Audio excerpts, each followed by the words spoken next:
Hello साथियों, भारतीय न्याय संहिता 2023 में हम पढ़ रहे हैं गर्भपात आदि कारित करने के विषय में।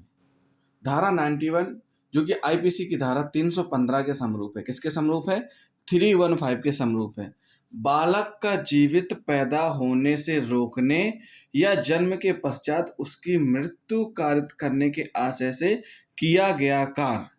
अब इसमें क्या स्पष्ट किया गया है कि कोई भी व्यक्ति हो जो ऐसा कार्य करे जिससे बालक का जीवित पैदा होना रुक जाए या जन्म के पश्चात उसकी मृत्यु हो जाए तो इस धारा के तहत दंडनीय माना जाएगा।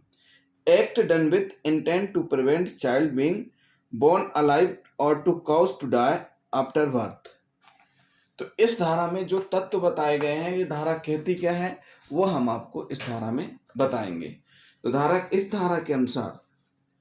धारा के अनुसार यदि कोई कृत्य सद्भावना के बिना इस आशय से किया गया हो कि जिससे गर्भस्थ शिशु जीवित जन्म ना ले, जिससे जन्म के पश्चात उसकी मृत्यु कारित हो, तो उसका ऐसा कृत्य अपराध होगा। इस धारा के विश्लेषण के आधार पर यह कहा जा सकता है कि इसके निम्नलिखित आवश्यक तत्व हैं। तत्व कौन कौन से आवश्यक हैं ये हम आपको बताएंगे। पहला तत्व यह है संबंधित स्त्री गर्भवती हो। क्या हो? संबंधित स्त्री गर्भवती हो। अभियुक्त द्वारा कृत्य बिना सद्भावना के इस आशय से किया गया हो जिससे गर्भस्थ शिशु का जीवित जन्म होना रुक जाए या जन्म लेने के पश्चात उसकी मृत्यु हो जाए। अभियुक्त द्वारा गर्भस्थ शिशु का जीवित जन्म होने रोके जाने के लिए किया गया कार्य जिससे जीवित जन्म होना रुक जाए या जन्म लेने के पश्चात उसकी मृत्यु हो जाए। तीसरा क्या है? ऐसा कृत्य बच्चे की माता को जीवित ना बचाने के लिए किया गया हो। जब परिस्थितियां विपरीत हो जाती हैं, डॉक्टर में भर्ती होती है माँ गर्भवती, तो उस स्थिति में ये डॉक्टर कहते हैं कि दोनों में से किसी एक को बचाया जा सकता है। तो अगर ऐसी कंडीशन निर्मित हो रही है, यानी कैसी कंडीशन, यानी कि बच्चे की माता को जीवित बचाने की स्थिति निर्मित हो रही है, फिर उस स्थिति में गर्भपात किया जाता है तो अपराध नहीं है। लेकिन जब माता को जीवित न बचाने के लिए किया गया हो, जब ऐसा कृत्य जीवित न बचाने के लिए किया गया हो, ऐसा कृत्य बच्चे की माता का जीवन बचाने के लिए ना किया गया हो, अगर यह कृत्य जीवन बचाने के लिए किया जाता तो अपराध नहीं होता। लेकिन क्या कह रहे हैं? ऐसा कृत्य बच्चे की माता को जीवित ना बचाने के लिए किया गया है तो भी दंडनीय माना जाएगा। चौथा क्या कहते हैं? शिशु या तो मृत पैदा हुआ हो या जन्म के पश्चात उसकी मृत्यु हो गई हो। क्या कह रहे हैं? शिशु या तो मृत पैदा हुआ हो या जन्म के पश्चात उसकी मृत्यु हो गई हो।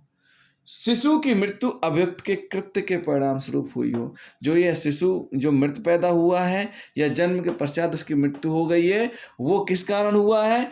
इस अभियुक्त के कारण हुआ है। उसके द्वारा ऐसा कृत्य किया गया है जिससे शिशु की मृत्यु हुई है। क्या किया गया है? ऐसा कृत्य किया गया है जिससे शिशु की मृत्यु हुई है।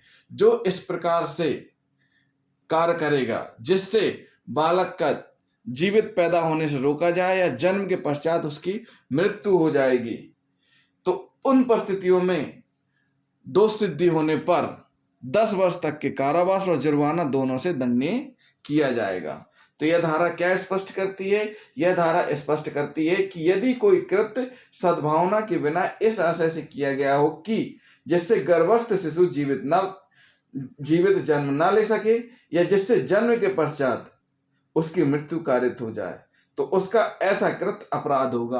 कोई भी अभियुक्त इसलिए कार्य कर रहा है ताकि वह शिशु जीवित पैदा ना हो और जन्म के पश्चात उसकी मृत्यु हो जाए, तो उन परिस्थितियों में दंडनीय माना गया है इस धारा के अंतर्गत, धारा 91 के अंतर्गत, जो कि आईपीसी की धारा 315 के समरूप है, जिसमें सजा का प्रावधान है 10 वर्ष के कारावास और जुर्माना दोनों से दंडनीय माना गया है।